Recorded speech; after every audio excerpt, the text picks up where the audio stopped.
Let me bring in right now Congressman Jerry Nadler, Democratic U.S. Rep for New York's 8th Congressional District, serves as ranking Democrat on the House Judiciary Subcommittee, is called for immediate withdrawal, and for some time now, of U.S. troops from Afghanistan. Congressman Nadler, thank you very much for joining us today. Hi, Tom. So good to be here. It's good to have you. How do you look at this? Ryan Crocker has a lot of experience in a lot of countries across this region, as much as anybody in American service. And he says, we've got to stay in so we don't repeat history.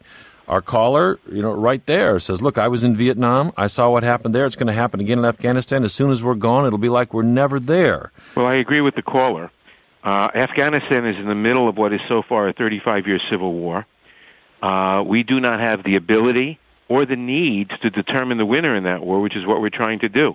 If we continue on this course, in a couple of years, there'll be hundreds more dead American soldiers, a couple $100 billion more wasted, and 2 or 3 more provinces labeled pacified. But as soon as we leave, whether we leave now or in 2014 or 2016 or 2024 or whenever, those provinces will promptly become unpacified. The Taliban and the warlords will step up the fighting, and the Afghan civil war will resume its normal, natural course. Now, I heard the ambassador talk about al-Qaeda. But the fact is that al-Qaeda, not the Taliban, attacked us on 9/11. Al-Qaeda had bases in Afghanistan from which they were plotting mayhem. We rightly attacked and destroyed those bases, and that should have been that. But he says, look, it can all repeat. They'll come right back. They're still tight with the Taliban, and back they come. And we have drones. We can destroy the bases again. But why is Afghanistan as a base for al-Qaeda, and the CIA tells us there are fewer than 100 al-Qaeda personnel in the entire country, why do we have to occupy and determine the government in Afghanistan any more than in Yemen or Somalia or a dozen other countries? Ambassador Crocker, how about it? Get out, use drones, go after them if it becomes a problem. Well, a couple of points, if I might. First, if I could just say to Greg, simply thank you. Thank you for your service at a hard time. Vietnam, Cambodia. Vietnam and Southeast Asia. Second thing I'd say is there are a lot of scenarios for Afghanistan's future. A return to the civil war of the early 90s, I do not see as one of them. That was a true civil war. At least 7 major factions, Hazaras against Pashtuns, Tajiks against Hazaras and Pashtuns, so forth and so on. What if the Taliban threatened to take over again, and anybody's resisting them? Isn't that, in effect, a civil war? Not the same one, but isn't that? Well, in a sense, it's a mirror image. The prospect of a Taliban return has been a enormous unifying factor among Afghans. The 2 vice presidents of Afghanistan, one a Tajik, another Hazara, fought each other in the 90s, bred and shed enormous amounts of blood. Now they're allies against a common foe, as are the vast majority of Pashtuns. So, you don't have the fragmentation within Afghanistan that you saw in the early 90s. I think it's just a fundamentally different geopolitical and strategic situation. We'll come back and look at that. Ambassador Ryan Crocker, please stand by. And Congressman Jerry Nadler, we're talking about the turmoil in Afghanistan and the way ahead. I'm Tom Ashbrook. This is On Point. We'll be right back.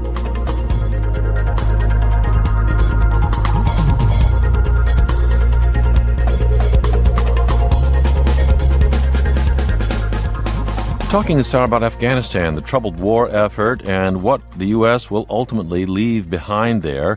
U.S. Ambassador Ryan Crocker is with us. Until just this July, he was top U.S. envoy in Afghanistan. He has served all over the Muslim world, 6-time ambassador, Presidential Medal of Freedom winner, a highly honored, and now out and looking back with us today. Joins us from Spokane, Washington. Congressman Jerry Nadler is with us as well. U.S. Representative from New York's 8th Congressional District. He has called for immediate U.S. withdrawal from Afghanistan. Let's get a caller right here, Joe in Lexington, Kentucky. Joe, you're on the air. Thanks for calling. Hi, Tom. Thank you very much for taking my call. Mm-hmm.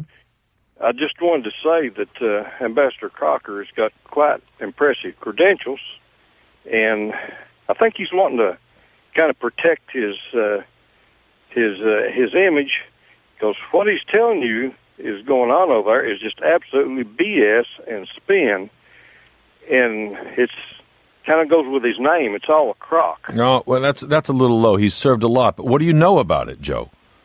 Well, I have a son over there, and what he tells me and what some other soldiers are telling me, that it's what the caller from Alabama says, that these people, none of them want us over there. They want us gone now.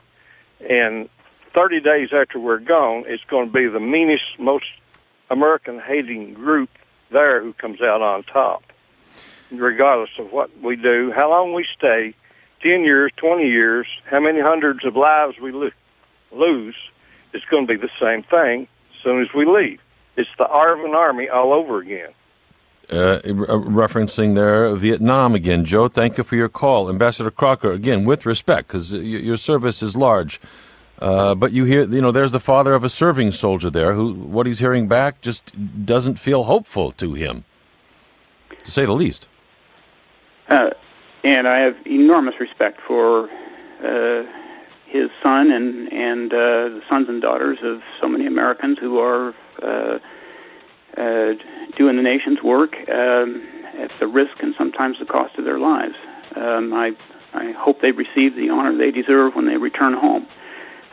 With respect to his specific point, Afghanistan is a complex place, to say the least, and there is something going on out there that I think doesn't make the headlines. There's a new generation of Afghans, the 20-somethings, the early 30-somethings who've grown up in a free society with a free media, with access to the internet, with educational opportunities that simply never existed before. They are totally different than their parents or grandparents who brought about the Civil War. They want a completely changed Afghanistan, a democratic, peaceful Afghanistan ruled by institutions and by law. They are joined by Afghanistan's women who have stepped forward at our encouragement. Can I interject here? Just a moment, Congressman Nadler, on the women. Well, I mean, they step forward at some risk to themselves in traditional... At huge risk and at our encouragement, and they will be the first ones to get it in the neck if we decide we're done before the Afghans are able to take control of their own destiny. And I don't think as Americans, as a moral people, we're going to want to have that on our hands. Congressman, how about it? You've got Afghans who are stepping up in response to We've got to repeat a 35-year civil war going on. We can't choose the winner in that war, which is what we're trying to do. The game isn't worth the candle. It's not worth the American lives. It's not worth the hundreds of billions of dollars we're throwing down a drain pipe over there. And as a couple of your callers have said, they're entirely right. The moment we withdraw, whether immediately or 2 years from now or 6 years from now, the Civil War will resume. The presently pacified provinces will become unpacified, and what will happen will happen. And the fact is, we have no justification for being there. The justification, which is that if we withdraw, Al-Qaeda will come back, is ridiculous. If Al-Qaeda, which had bases there, which we destroyed, and that was proper to do so, if they establish bases there, we can destroy them again. But they have no more likelihood or it's no more threatening to us to have an Al-Qaeda base in Afghanistan than in Somalia or Yemen or any other place. And we do not have the ability or the need to determine or try to determine the outcome of the Civil War there. I'll put the Al-Qaeda question to Ambassador Crocker, but what about you and your conscience, maybe all of ours? Think of the Afghan women who have stepped up, who have taken a more public, less traditional role. We know what life was like them under the Taliban. We remember the pictures of them being stoned to death. The ambassador says, we leave, they're going to get it in the neck. What about that on your conscience, Congressman? Well, on my conscience, I would say the following. We can continue to help the more enlightened elements with arms, but we do not have an obligation to keep American troops there in harm's way indefinitely. And it will be indefinite because you'll have the same argument 2 years from now. And if we're going to withdraw in 2 years, we might as well withdraw now. There will be no difference. Ambassador Crocker, what about the idea of an al-Qaeda comeback as ridiculous as the congressman says in Afghanistan. They could set up camp anywhere, Yemen, Somalia, and it's not going to happen. And if it does, again, the drone response.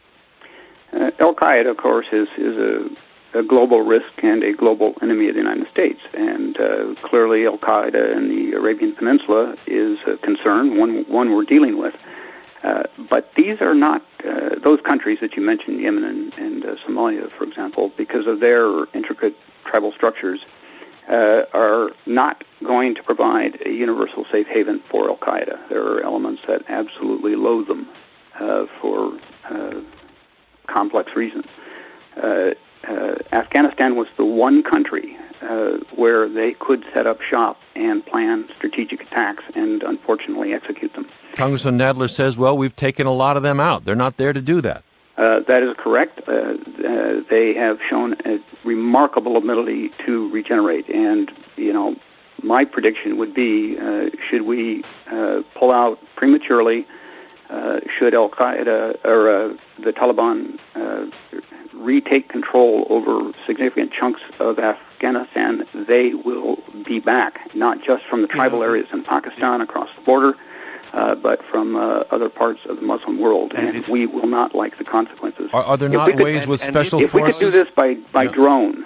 Well, that was Joe Biden's hope. That was it. That's what he pushed for when the Obama surge was under debate. I just ask you to bear in mind that the most experienced special forces commander that we have produced, General Stan McChrystal, when he was in command in Afghanistan and when the discussion was going on in the second half of 2009 about, to surge or not to surge, as a special forces commander, as someone intimately familiar with all of our special operating capabilities, was the strongest advocate for an increased conventional force because he knew that special operations tactics alone would not be sufficient, just as they were not sufficient in 1998 to disestablish Al-Qaeda. It was 3 years after those attacks, of course, that we saw 9/11. But the real problem is that we're on the wrong mission.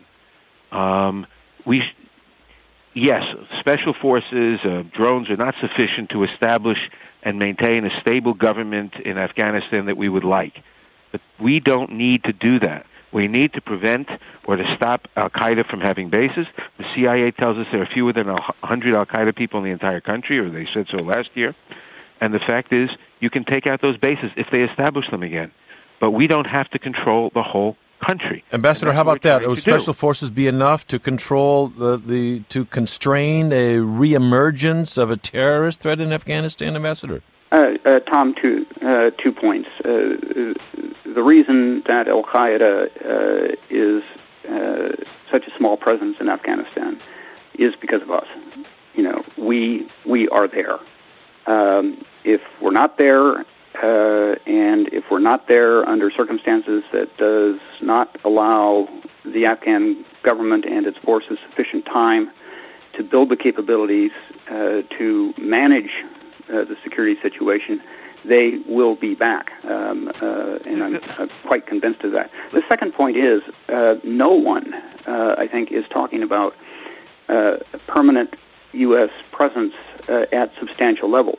There will be further drawdowns. As I said, we've given ourselves the flexibility with the Afghans to take a look at the situation in 2014. But, whatever comes out, wherever we are in 2014, whatever decisions are made, I am confident we are not going to be looking at anything even remotely approaching our current force levels because their capabilities will have increased. Congressman Nadler, Ambassador Crocker has said that the price of staying on at a lower level than we're there now, but staying on, is a reasonably priced insurance policy, I've read him characterized as saying it, against another 9/11 and against the slaughter of those who have responded to the American invitation to a more modern way of life.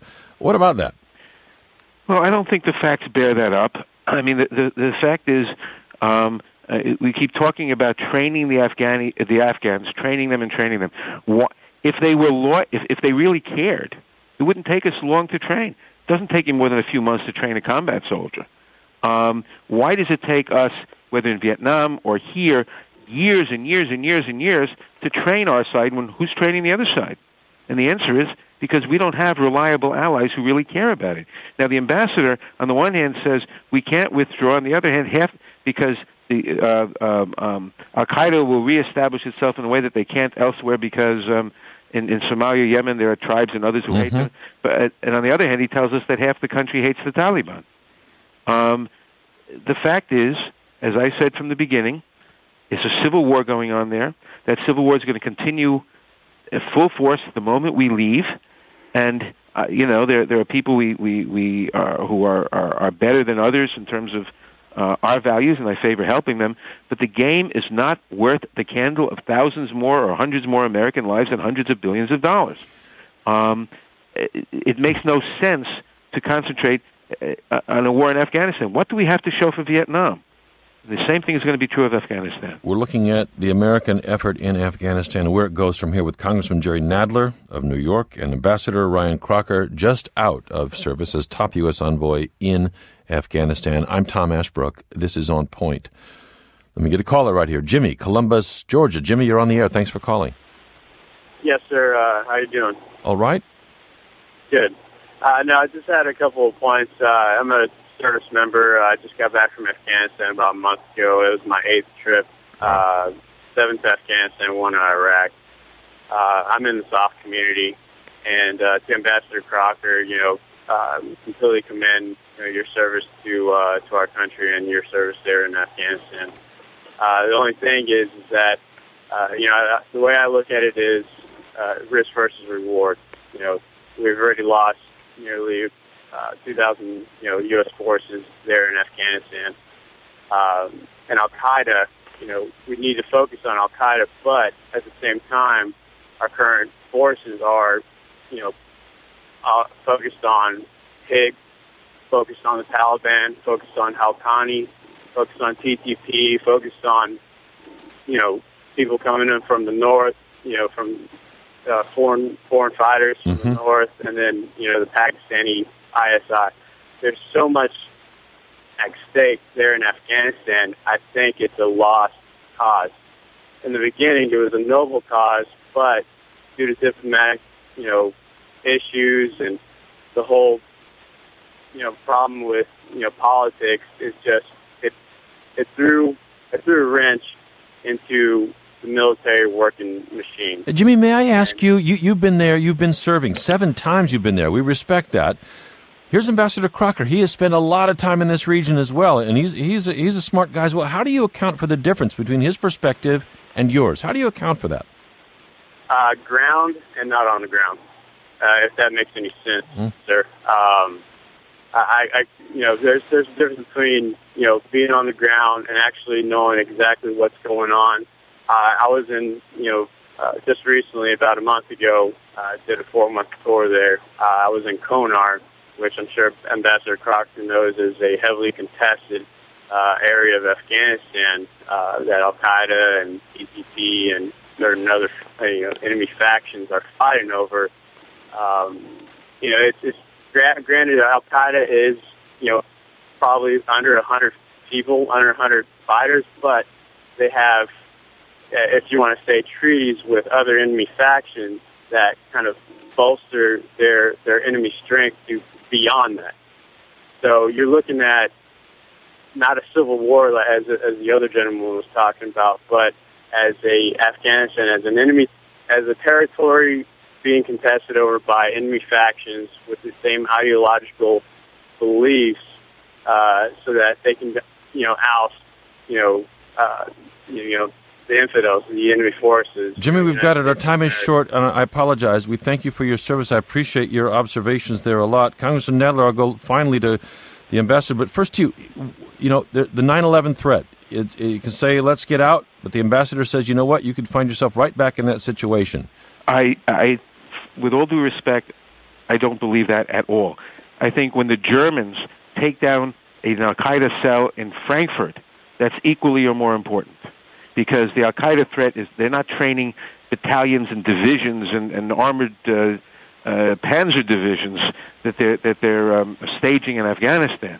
If they're camps, they're training camps for relatively that you can, first of all, that you can take out by bombing, but second of all, the threat Al-Qaeda poses is not of an invasion of this country. It's a few terrorists infiltrating us.